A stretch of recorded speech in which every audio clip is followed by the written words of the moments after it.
छायादान कब, क्यों और किन परिस्थितियों में करना चाहिए, इन सभी विषयों को लेकर ये वीडियो है। 10 मिनट की वीडियो में हर एक विषय को छूने का प्रयास करूंगा। एक बात ध्यान रखें कि छायादान बिना अनुष्ठान, बिना किसी तांत्रिक प्रयोग के किए जाने वाले शनि के उपायों में श्रेष्ठ उपायों में से एक है।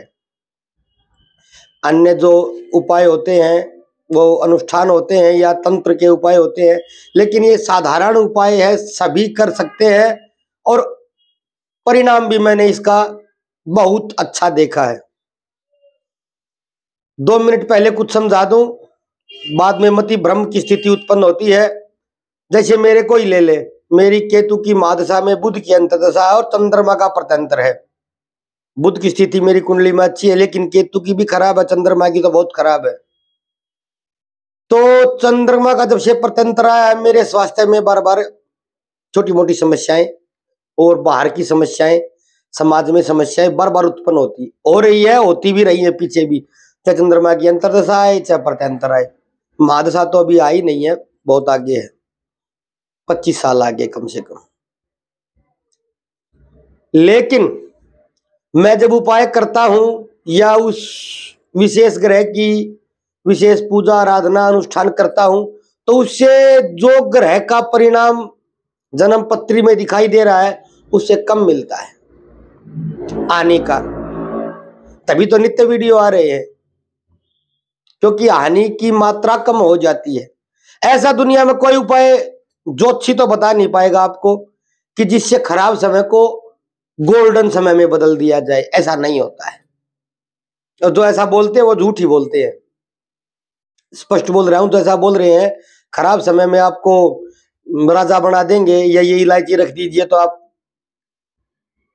वारन बफेट साहब हो जाएंगे, ये सब झूठ है, मिथ्या भ्रम है। वो आपके पैसे को लेकर ना और आपको और दुख में डालकर खुद वारन बफेट हो जाएंगे। खैर, खराब समय में मारकता, पीड़ा, कष्ट को कम करने के लिए उपाय किए जाते हैं, न कि खराब समय को अच्छा कर देने के लिए। इसमें ज्योतिषियों की भी गलती है और ज्यादा गलती जातकों की है। वो बार बार उपाय इतने पूछते रहते हैं कि बताना पड़ता, मजबूरी हो जाती है। अभी मेरी एक बहन है, परसों शनिवार को मैंने उनकी जन्मपत्री देखी थी।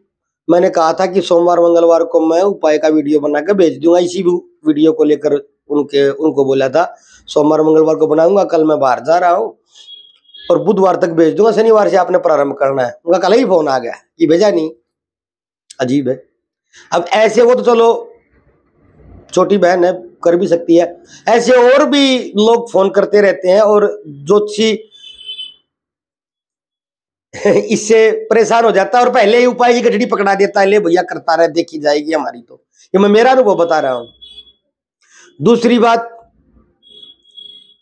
एक मित्र ने कहा है कि इस YouTube पर अपना नंबर क्यों नहीं देते। ये संसार लगभग सारा ही विकृत हो चुका है।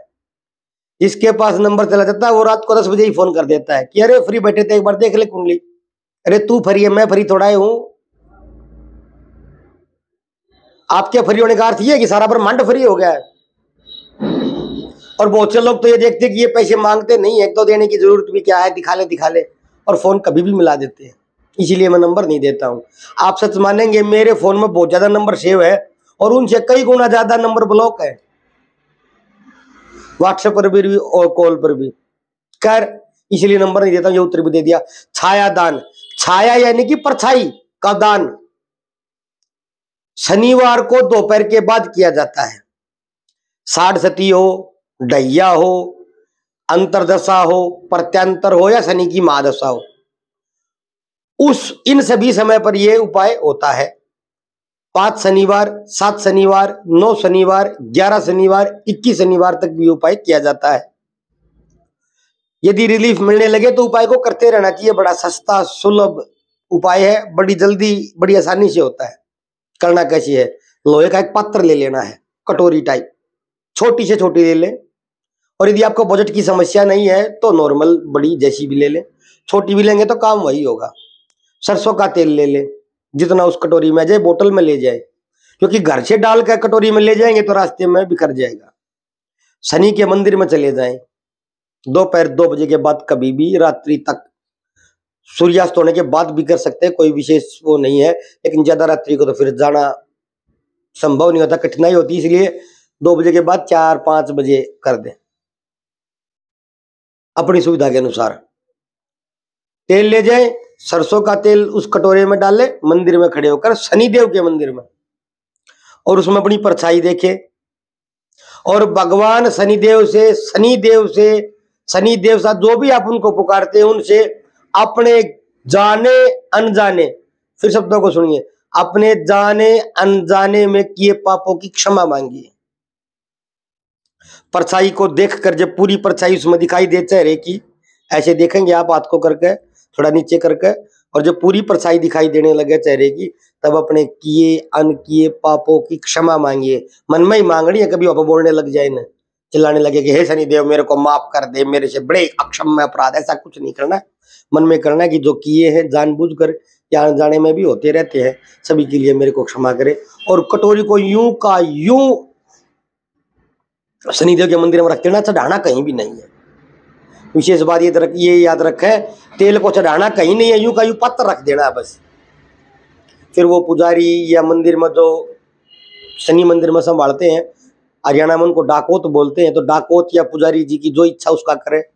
हमने यूं का यूं रख देना है, बिखराना या चढ़ाना नहीं है। कुछ लोग सरसों का तेल डाल लेते हैं, तेल भी डाल और तिल डाल दे, सरसों के तेल के साथ काले तिल डाल लेते हैं, काले तिल भी डाल सकते हैं, काले तिल का भी नियम है। लेकिन सरसों के तेल से ही काम होना प्रारंभ हो जाता है। तिल भी डाल सकते हैं, लोहे की 7 कील भी डाल सकते हैं। मैंने तीनों बातें बता दी। 7 सिक्के भी डालने का विधान है, जो ज्योतिषी पुस्तकों में वर्णन है। 7 सिक्के, 1 रुपए के तो 2 रुपए के 7 सिक्के, वो किसी भी क्वांटिटी के हो, 5 के हो, 2 के हो, 10 के हो, 7 सिक्के डालने का विधान है। जैसी आपकी सुविधा हो, मैंने बता दिया। मैं सिर्फ सरसों के तेल से बताया करता, लेकिन फिर मैंने तिल भी कई बार बताए है, लेकिन वीडियो में मैं सरसों का तेल ही बताता था बस। तेल कटोरी, कांसे के तेल कटोरी से भी छायादान किया जाता है, लेकिन वो जन्मपत्री देखकर कोई विशेष परिस्थिति हो तो ही किया जाता है। लोहे की कटोरी से भी कर सकते हैं। अतः लोहे की कटोरी बता रहा हूं, लोहे की कटोरी सस्ती भी होती है, सुलभ भी होती, जल्दी मिलती है। अब 7 या 11, 21 शनिवार कोई करेगा तो कांसे की कटोरी तो लोहे की कटोरी से 5-7 गुना महंगी आती है। तो लोहे की कटोरी ले ले, कांसे की लेना चाहे कांसे की ले ले, लेकिन मैं हर बार लोहे की कटोरी से ही बताता हूँ। विशेष कोई स्थिति जन्मपत्री में दिखा, केतु से संबंध बन जाए तो कांसे का प्रयोग मैं बताता हूं। तेल ले ले, तिल ले ले, 7 कील डाल सकते हैं, 7 सिक्के भी डाल सकते हैं, वहां पर रख दे। या फिर पीपल के पेड़ के पास जाकर, पीपल के पेड़ के पास जाए, यही प्रक्रिया दोहराएं, शाम को देखे वहां रख के आ जाए। पीपल के पेड़ के पास भी सही है और शनि मंदिर में भी सही है। दोनों में से जो आपको उचित लगे, सुलभ लगे, जल्दी होता हो, जिसमें समस्याएं कम हो, जो नजदीक हो, वो काम करें। वैसे शास्त्र में पहले पीपल के पेड़ का नियम था, शनि मंदिर की तो बाद में बढ़ने लगे हैं बहुत, लेकिन शनि मंदिर में भी काम होता है, पीपल के पेड़ में तो होता ही है। पीपल के पेड़ का और शनि का संबंध तो आदिकाल से पिपलाद ऋषि के समय से है। किसी मित्र ने पढ़ा हो तो, लेकिन ये विषय नहीं, पिपलाद ऋषि पर मैं और यहाँ पर गाथा गानी शुरू कर दूं और वीडियो को बढ़ाकर 25 मिनट का कर दूं, ऐसा नहीं है। शनि मंदिर में जाए, पीपल के पेड़ के नीचे जाए, मर्जी आपकी है। बोतल से तेल कटोरी में डाले, चेहरा देखे, किए अनकिए पापों की क्षमा मांगे, कटोरी को यूं का यूं रख के आ जाए। 5, 7, 9, 11, 21 कितने भी शनिवार आप कर सकते हैं। रिलीफ मिलने लगे तो ज्यादा करते जाए। जैसे 5 या 7 शनिवार किए और आराम कुछ महसूस हुआ तो उसको बढ़ा दे, 21 कर दे। क्या लगना है? कुछ नहीं लगना है। इस उपाय के कारण ही मंदिर ही जाएंगे, कुछ सोच विचार ही अंदर आएंगे, कुछ पॉजिटिविटी ही ले पाएंगे।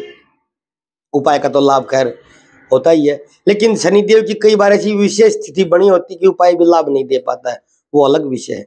इसीलिए फिर उपाय पर प्रश्न चिन्ह उठता है। अब न बताए तो सामने वाला खा लेगा, उपाय तो बताए ही नहीं। बताए तो गारंटी नहीं कि काम करेगा, क्योंकि शनिदेव की स्थिति पर निर्भर है। किसी की 60 स्थिति बनी हुई है और चंद्रमा अष्टम में है उसका, और वहां से गुजरेगा तो कुछ काम नहीं करेगा भैया वहां। यही भाग्य है, अवश्य में भोक्तव्य। लेकिन उपाय करके देखना चाहिए। ऐसे तो उपाय नहीं कि किसी को 25,000 दे दिए, किसी को 55,000 दे दिए, उपाय कर देंगे पंडित जी, गोल्डन टाइम ला देंगे, सब बकवास की बातें, फजूल है। आपके धन को इकट्ठा करके लपेट लेने का, आपको मीठे मीठे सपने दिखाकर। इसी कारण से हम छोटी उम्र के बच्चे बच्ची होते हैं 20-25 साल की, इनकी कुंडली कभी नहीं देखता, क्योंकि ये आप पता नहीं क्या उम्मीद करके जो अच्छी के पास आते हैं, इन्होंने एस्ट्रोटेक और एस्ट्रोचेज और पता नहीं कहाँ देख लिया होता है कि उन्होंने मेरा खोया प्यार दिलवा दिया है, और एड में दिखाते हैं उन्होंने मेरे पता नहीं अभी पब्बी क्या कहते हैं उनको मिलवा दिया था, और वो हमारे जीवन में खुशियां ला देते हैं, और वो नौकरी दिलवा देते हैं। वो नौकरी दिलवा देता है तो एस्ट्रोटॉक पर 150 रुपये में जन्म पत्री देख रहा होता, किसी दूसरे के प्लेटफॉर्म पर 100 90 रुपये में जन्म पत्री देखता, फिर वो इतना ही बड़ा जो 13 नंबर आता उसके पास, 20-20 दिन 30-30 दिन 50-50 दिन की पेंडिंग चलती है ज्योतिषियों के पास।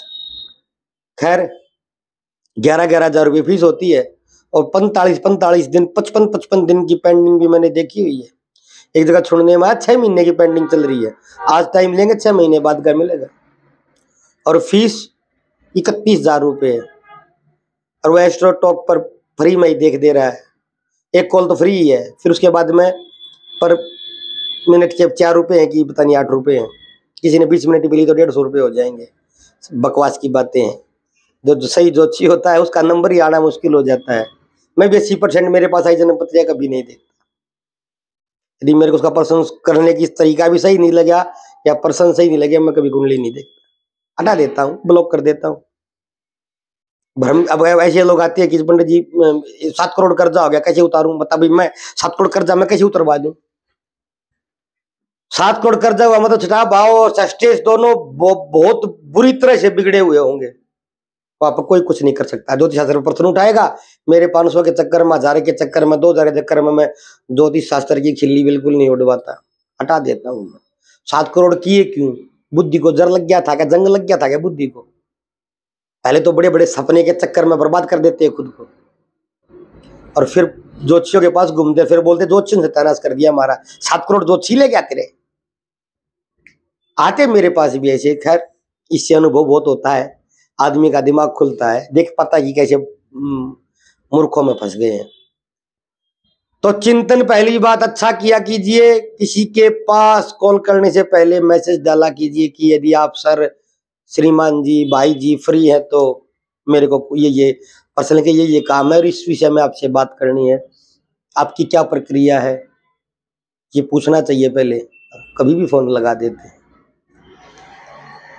क्या करें। तो खैर शनिदेव का छायादान मैंने बताना था, और ये भी बता दिया कि उपाय कब काम करते हैं कब नहीं करते हैं, कितना कर देते हैं। उपाय बिल्कुल करके देखने चाहिए, सुलभ उपाय करने चाहिए, बड़े बड़े भयंकर आडंबरों में नहीं फंसना चाहिए। जैसे केतु का उपाय है, काले और सफेद तिल मिलाकर जल बहते पानी में बहा दे, बहते जल में बहा दे, ये उपाय अवश्य करके देखना चाहिए। केतु में जब मेरा राहु का अंतर था, राहु की अंतर्दशा थी, तो मेरे सारे शरीर पे भयंकर बाल तोड़ फोड़े हो गए थे। बाल तोड़ का फोड़ा जिसको हुआ होगा उसको पता होगा, 10-10 भी निकल गए थे। साफ सुथरा रहता हूं ऐसा कुछ नहीं है, लेकिन वो स्थिति वही थी। केतु में राहु या राहु में केतु आ जाए, केतु में राहु बड़ी कष्टकारी स्थिति होती है, तिगनी का नाच नचा देते हैं बड़े बड़े तुर्रम खान को। लेकिन मैंने वहां पर पहले ही सतर्क था, मैंने वहीं जैसे ही मेरे को लगा कि हाँ समय शुरू हो गया है, काले और सफेद तिल जल में प्रवाहित करने प्रत्येक सप्ताह प्रारंभ कर दिए, और शायद 5 या 7 दिन में सिर्फ देसी जो हरियाणा में इलाज होते हैं, कोई पत्थर चट लगा लिया या कुछ दूध फाड़ कर लगा लिया, वही किया, बस सब साफ हो गया। ये उपाय का काम होता है। कष्ट हुआ भी, महसूस भी हुआ, आया भी, लेकिन ज्यादा पीड़ा न देकर निकल गया। ये उपाय से होता है। इसीलिए उपाय बताते वक्त जन्म पत्री देते बड़ी सावधानी रखनी पड़ती है। सामने वाला बड़ी बड़ी अपेक्षाएं करके ज्योतिषी आपको मार्ग दिखाता है, अंधेरे में रास्ता दीपक दिखा सकता है, इससे ज्यादा कुछ नहीं। ज्योतिषी खुद ही संकट में आएगा जब उसकी दशा खराब होगी, तो आएगा ही, कोई नहीं बता सकता। भाग्यावश्य में भोक्तव्यम कृतम शुभाशुभम। कई लोग खिल्ली उड़ाते कि तो अच्छी थी, इसको कैसे हो गया? क्यों? बजर का बना हुआ है वो, बजरंग बली है वो, उसको नहीं हो सकता भाई, होगा ही। वो भाग्य पड़ता है, प्रयास करता है सामने वाले के कष्ट को दूर करने का। एक कड़वी बात और बताऊं, जन्मपत्री देखने से भी कष्ट आता है। ऐसे ऐसे भीषण पीड़ित और विकृत औरे की जन्मपत्रियां होती है, देखते ही पता लगता है कि इसको देखने से ही कष्ट आएगा ही आएगा, लेकिन जन्मपत्री ले लेने के बाद वहां से फिर उसको हटा देना मुश्किल होता है। इसीलिए मैं सामने वाला पर्सन करता तो वहीं जन्मपत्री को हटा देता हूँ कि मैं नहीं दिखता भैया, मैं बिजी बहुत वैसे बोल देता हूँ, क्योंकि मैं उसका पर्सन देख के समझ जाता हूँ कि बड़ा भीषण समय होगा, भीषण ओरा होगा इसका, बड़ा विकृत ओरा होगा, और इसको देखने से आपको प्रॉब्लम बढ़ेगी। इसलिए मेरे को यदि ऐसा संकेत कहीं मिल गया, कुछ अंतर प्रेरणा होगी या बाहर कोई ऐसा संकेत मिल गया, मैं उसको देखता नहीं। लेकिन जो ज्यादा पैसे लेते हैं, जिनका घर खर्च बेचारे का ज्योति से चल रहा है, वो भाग भी नहीं सकता है, तो उसकी मजबूरी कोई नहीं समझता है। ज्योतिषी तो खराब है ही, लेकिन जातक भी खराब है, दोनों एक आंचे कभी ताली नहीं बजती। ठीक है मित्रों, थोड़ी बकवास भी कर ली, छायादान भी बता दिया मैंने, इसमें हर एक पहलू को छू दिया है, हर एक विषय को बता दिया है।